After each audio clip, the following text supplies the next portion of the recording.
Greetings everyone, hello and welcome back to Galactic Civilizations 4 once more, this time looking at the new Warlords expansion that was just released on April 18th. The expansion drastically improves the game once more with new visuals, new ships and tanks, an overhauled invasion and battle view mechanic, new ship components, war goals and combat doctrines that let you customize ship classes. With it also comes the free RS update that once again improves systems and focuses on the military aspect of the game. This is a sponsored video series by Stardog Entertainment and I'd like to show you hands-on gameplay. If you're interested in trying out the game yourself, have a look at the link in the video description. Okay, we're back with once again choosing a civilization. In this case, last time we played as cats. And we also played as machines already, and this time around I would like to play as humans, but the human resistance, the Terran resistance. So they're a bit more focused on military warfare. Also we have the resourcefulness trait, starts with some additional resources, and we are unrelenting, so we're gaining another additional control bonus per turn, also for each planet that we have. So I think this should be a bit more interesting around. So there's lots of options once again, right, if you want to choose a civilization. In this case here, also thanks to the AI of this game, you can also choose a civilization completely by just selecting some parameters, and the game will then create a whole new civilization just for you. I love this feature. This way we actually created some very cute civilizations last time I played this game, but for a more let's just say militaristic warfare focused game, I would like to go for the Terran Resistance. Haven't played them yet, and we're just going to see how this one is going to look. They're also carbon based, so once again food is going to play a vital role for us. And yeah, without further ado, let's get into it, shall we? Alrighty, and this is it. Here we are now, finally, once again, a planet refuge. It's called our core world, our core capital world, that is. And yeah, once again, we are in the middle of nowhere right now, in a galaxy, not even a galaxy, in a star cluster, you might say, as we are having a lot of stars around us. We are rather situated in the middle here. The further we zoom out, by the way, the more you can see the scope of this game. Yes, we can also go then to other solar clusters in the galaxy itself. But for now, of course, we're sticking here to this tiny area in the Warlords expansion, and I would like to, of course, start as always with some very quick expansion that we need to get going, right? We need to get cracking. We need to start up building a military, especially since this world is not going to be easy on us. I can already see there's an artifact right next to us, an anomaly. Powerful relics of lost civilizations. That is something where we can use our flagship on right away. That is going to analyze this as quickly as possible. And there you go ahead, because they give me valuable bonuses. I also love, we have once again new ships. Every civilization has their own ship types and yeah, assets, and it's always looking a bit different. I love it. Lots of variation that we have. We also have a colony ship over there. With that, we can colonize a new planet, and we got a probe, very good for quick expansion and exploration especially. Now let's have a quick look where we could send that probe to first. Yeah, this area seems ideal for a telescopic takeover, so let's actually start with going this way with the probe. That's a close system, and as I can see already, this was kind of like a bad idea. Promethean we have on it, but that's it. That's the only planet surrounding this star that's called Leto. A nice color though to it, right? My colony ship, let's send this one down here. It doesn't have as many movement points, so it's also ideal to send it to a close system. I should be careful with it though. There's people on board, and I certainly don't want to lose them. Alright, next up on the list is my planet itself, where we actually need to start with a capital city. So there's the planet. Every planet is looking different, and it's always different, right? This one here I can already see we're a bit unlucky. It's a rather, scattered around, right? It's not clustered, it's scattered. It's a scattered layout. This is not good for maximum efficiency that we have. We can see that we have some manufacturing tiles over here, the forest tiles. I also have some special tiles here, a fruit tree that we have, so we can use them nicely, and also they're boosting growth rating, so this is actually quite nice. It would take me 29 turns though to build this improvement. We're way too low on my manufacturing output there at the moment. We got a nice research cluster up here that we could use at some point, and in the middle we got some planes, and of course we could use those planes here early on to get as the capital city in. I would actually like to build this here right away. With that, we can also use the gross income boost and the population cap increase. Also, we can boost then the surrounding tiles here, which is manufacturing, and then also this one here, the growth boost, 30%. We can boost this further. Looking forward to this once available. Also, we can build something else right away, the auto printer. This is new, a massively networked printer that increases the productivity of our civilization by 5% per level. Also, adjacency bonus +2 that it gives me. So let's actually also, of course, go ahead and build this somewhere.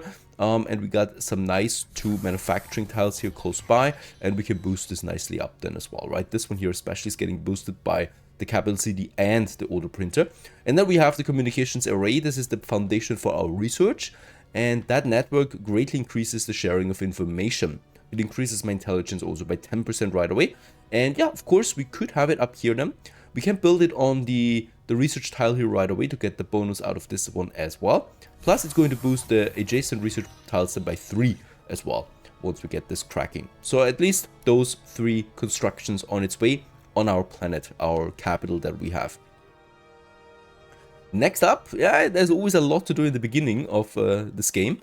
Next up, we have the research. Colonial policies is, yeah, as always, my first one, because with that we can assign policies to the game, and I would like to do this as they're giving me nice bonuses. Asteroid mining would be a close second, but it takes a bit too long right now. So let's go ahead and do this.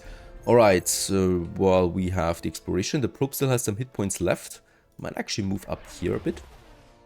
Right, and I would like to use my telescopic takeover that we have. This is a special executive order, and this one here does cost me control, right? We don't have that much control, and it has a pretty long cooldown, so we should use it wisely. It is revealing a portion of the map immediately, and of course I would like to use this in a system where I can actually combine them. So here, for example, this looks good, right? There you go, and let's unlock them right away. And what do we get? Class 2 planet, Class 2 barren planet. Oh, this is not looking good. Class 0 planet. Yeah, unfortunately, that was not very valuable. There is something we can habitate here. Colonize, but it's a very small planet indeed. This one here, there are still some planets, right? We can see this on the orbit lines that we have. There's still more planets than that we found, so I might actually still go for this area. Yeah. We'll see. Alright, also we need to start construction of ships. And in this case here, let's go ahead with a second probe right away. This one gives me a nice boost then, because we can use 2 probes to have massive movement points, and we can quickly explore as much as possible. Also after this one, I would like to go for another colony ship then as well. Because I'm optimistic that we find something. Colonial policies have been researched. With that, we get the colonial screen. Perfect. Next up, housing more people on the worlds improves the sensors. This is better because it gives me also more ship range that I would like to do. We don't need more housing at the moment, right? For example, on my capital world, we have only 5 out of 14 people right now. So this is not super important. And there's the policies that we have unlocked with the research. And yeah, with that, we can now specialize our civilization, right? We can choose one, and more are going to unlock them. And we can choose one of these policies here that all give me really powerful bonuses. And because we have the unrelenting cultural trait, we get this very nice growth bonus of plus 100%. We can double our species growth. However, we also increase our maintenance by plus 2. Recent events have made it clear that we need to greatly increase our growth. And this is only possible because we're unrelenting. Let's go for this. Super nice one. It does not reduce my approval or anything like that. And with that, we can actually boost my population there. And the more population, the more people we have to work on tiles. Economic advisors on Refuge discovered rare resources under the planet's most fertile region. They want permission to excavate the land to reach these resources. They promise to set up a small exhibit for all the species they exterminate. Oh my goodness. I mean, we are nihilistic, right? Invest in improving the fertile region instead. With that, we get farming, but it does cost me a huge amount of money that I don't want to go for right now. So let's actually go ahead, yeah, nihilism we have. go ahead with this, and we do actually get some wealth out of that. I like it. We are going to play a bit more unrelenting this time around. It's our trade after all. Class 2 planet again, not ideal. My probe found something. Borders class 14 requires extreme colonization. This one here, it has a high pollution. You wouldn't want to make a summer home here, but toxic walls often make good targets to colonize due to their richnesses. Yeah, not going to be a home though for now. Yeah, we're probably going for this one here next. We need to carefully decide our routes here, right? So where we go for. A new generation has been born on the planet. And there's a new generation of people now living on refuge, right? How should we best prepare them? And we are, of course, going the military route this time around. So we get a soldier citizen.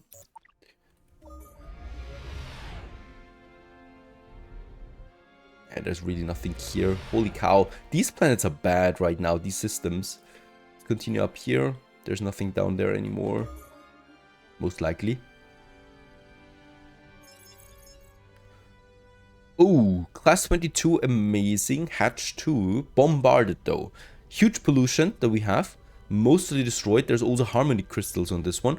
It makes up for a good colony, but not for core world, right? So we can keep this one in our mind, in the back of our head for now.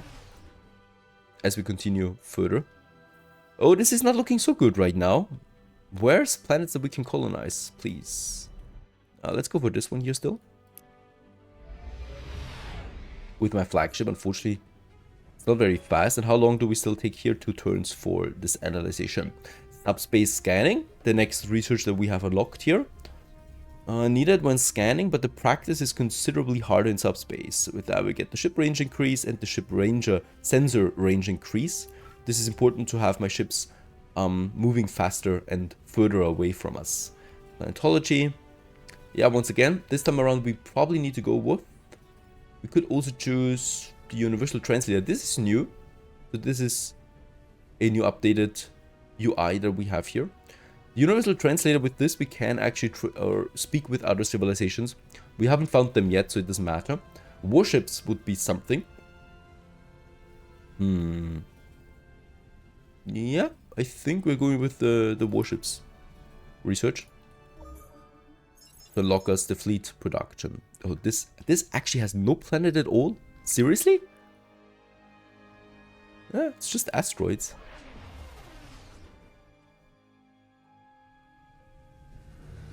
Oh, and also the first anomaly has been surveyed. One of the universe's many secrets revealed. And what we get out of this, we'll see in the next turn. Alright, I could use my explorer ship here to also move a bit further. It's also not very good for exploration though. Alright, stumbled upon an artifact adrift in the cold void of space. It appears to be a cage, but not for any ordinary creature. This containment unit was designed for something monstrous. We have 2 clear options: keep the artifact and possibly unleash the beast at a strategic moment, or study the cage's advanced technology. Oh, these decisions, right? Always decisions to make. Risking the release of the captive creature if we study it. Let's use it. In this case here, if we study the technology, it will boost my research output for a while, but it will definitely haunt us later. So that means there will be a monster chasing us. So let's rather unleash that monster on an attack or something like that. And there we have it then, the dimensional snare. A creature forced out of another dimension and trapped in ours. We can release it then in moments of emergency. It might actually then come back for us again. We'll just see. Alright, class 1 planet, class 0, nothing here again. This is not looking very good right now. Where's planets that we can habitate?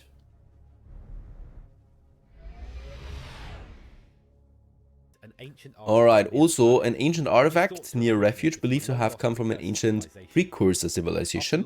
Upon activating it, it has evaluated our status and offered to aid us. Unlocks the nail ship, convert it into the army, gain a your colonist, or study the artifact. Ooh, rebuild the ship. Let's do it like that, because I would like to start building a fleet much faster than before. We're probably getting a ship then here soon. Also, this is the monthly report that we're getting out of this here. The most groundbreaking discoveries revealed by the top 5 civilizations. It's a bit early for any real ranking so far.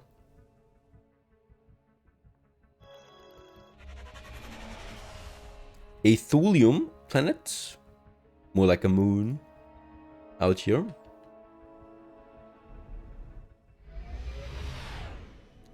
Right, my colony ship here is trapped right now in an asteroid belt. It's not getting out there. My probe, in the meantime, has discovered once again nothing. There is a planet that we can sell on here, a volcanic one. That's good for later, because they have nice resources, but of course very bad to live on. And there is also a hostile fleet, the Grey Home Fleet 1.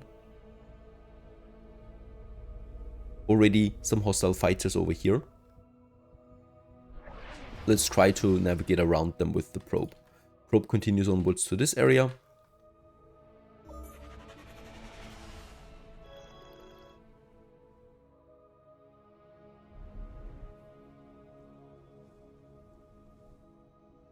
Let's continue with the flagship over to this area. I'm not particularly fond right now of our starting location here. Let's move the probe over there. We might still find something. Warships, perfect. With that we can build now the first warships. It also is the foundation for any kind of future war technology like lasers, star cannons, and the hypersonic missiles. Alright, next tech, space weapons we could go with right away. Interstellar propulsion. Experimental drive policy. And with that we get a movement boost. Might help us out. We could also go into xenobiology with the planetology tag. I mean, I'm getting this one here every turn now. Let's go into this one so that we finally unlock it. And there's also the Liberator. That small ship that we have unlocked. Not so bad. It's a siege engine. We could move it together with my flagship so that we form a tiny fleet for now. Let's keep it in the orbit of refuge though, so we might use it for defense. The next probe is ready. Let's send it down here. It's actually the first probe that we finished. And this one is now moving all the way down here to the system. And we are building another colony ship now. I really hope that by now we would have at least 2 colonizable planets available. This is not the case. And there's also Star Eagle. Yes, we have now also some fighters here, right? So we have several ships actually available to us. Let's actually merge them together. There you go. Right, so that we start with a smaller fleet now. To protect us. Alright, ooh, this is looking good. Leunk, class 30 amazing planet, terrestrial. And thulium based. A world balanced with multiple biomes. These are great targets to colonize and then assign a governor to make it a core world. This looks fantastic indeed. It's a second Earth that we have found ourselves here. And of course, there's no flagship close by. I might create one. Draft colonists, we can do this. We lose a bit of approval rating there, but that's okay. We create a new colony ship out of thin air more or less, right? There it is. And we can immediately send it up there. And I would like to do this because we want to settle on this one as quickly as possible. This colony ship here hopefully finds something else here in the meantime. That would be my goal. It's a bit risky, but yeah, no risk, no fun. My flagship in the meantime, which is called Probe, by the way. Let's send this one here to the closest artifact. There it is. Space chunk. So that we might find its riches. That probe is still on its way. It's a long distance here, unfortunately. Oh, there's also a bigger fleet over there. Yeah, it's 5 ships. It's a bit dangerous out here, it seems. And some of your advisors argue that this is fine. There's simply no need to spend that much on housing. Yeah. Others argue that not only is this cruel, it's counterproductive. These slums have become a breeding ground for crime. What to do with those slums on refuge? Gain 2 free slum improvements. Or, unacceptable, prioritize improved housing for our citizens. Of course we go with this. Yeah, my treasure is also not looking so good. We might consider increasing my taxes then soon. And my food is looking rather bad too. How's it looking, by the way? Oh yeah, next turn we actually finish the communications array. And since we're growing really quickly, look at that, 7 out of 14 we have right now. We might consider building a farm. Yeah, or a manufacturing district. Let's actually go ahead with a manufacturing district afterwards. I think a farm is not needed yet, but it will be needed once we finish another colonist. Let's end the turn. Move the flagship, the colony ship. Yeah, two points forward.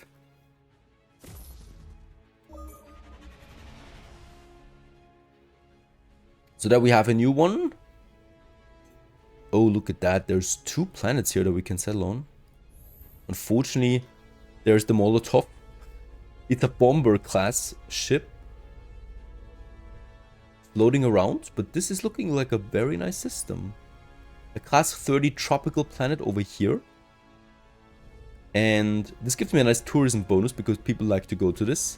And here we got a class 34 amazing planet. A snuggler colony is on this, but that should not be a big problem. This is another good area, but it's far away, right? It will take quite some time to get over there. Let's continue moving away from this before we get attacked over here. Let's settle on this world first. And here, unfortunately, there's nothing, right? So this is a dead system to me right now. The probe, we continue moving probably over here. Yeah, it seems like it's not an ideal starting location, but it's starting to look okayish. Let's end the turn. These ships are so slow. And planetology, let's go for the research district next on the attack. And I might actually get the emergency speed going. So this one here is faster now for a while, right? At the cost of some movement hit points, but there's hopefully no attack coming in. Alright, ask motivate to lead a drive from your homeworld into the unknown reaches of space, which have achieved greatness. What should we do with our civilization? I'm seeking new worlds to conquer. Perfect. Already liking this one. Meanwhile, holy cow, look at that. We're a bit lucky there. Class 24 amazing jungle planet. A Monsatium deposit is often this one. Uncomfortable to live on, but even the low quality ones make good colonies due to the exotic chemical wealth that can be sent back to the kobolds. I mean, class 24, I wouldn't call this a colony world really. But it's close to refuge, we might keep it that way. There's my flagship, we can settle on it. Who would have expected this? Honestly, so next turn we can settle on this one. And perhaps even on this one. Now this is too far away yet. That might actually be possible. Down here, a new planet. Oh, this is looking like a very nice, interesting planet. Class 25. So just for you, class 25 basically means that here we have lots of space on, right? The class determines the size of the planet. So a class 2 planet, for example, is very small, like Honda. This will not be a good colony. Core world. It will be a good colony though, right? This one here is a class 25, so it has lots of building tiles on it. It's a precursor lab world. Research boost it gives me, but growth reduction. Also looks very funny, so we might settle on this one too. Some more asteroids that we find over there. Alright. Yeah, and there we are. We can settle on the first planet, Beagle 1. Let's call it Beagle Prime. And with the establishment of this colony, we have taken our first steps into the galaxy. Our colonists represent everything which makes our people great, and with that, they'll have every chance of thriving on this new alien world. Perfect. And with this new prospect, we continue onwards in the next episode of Galactic Civilizations IV Supernova Warlords expansion, with lots of new features that we're exploring here, and also hopefully now finally also colonizing on new planets. And look at that. Yeah, this is looking like a good foundation for this playthrough. Stay tuned.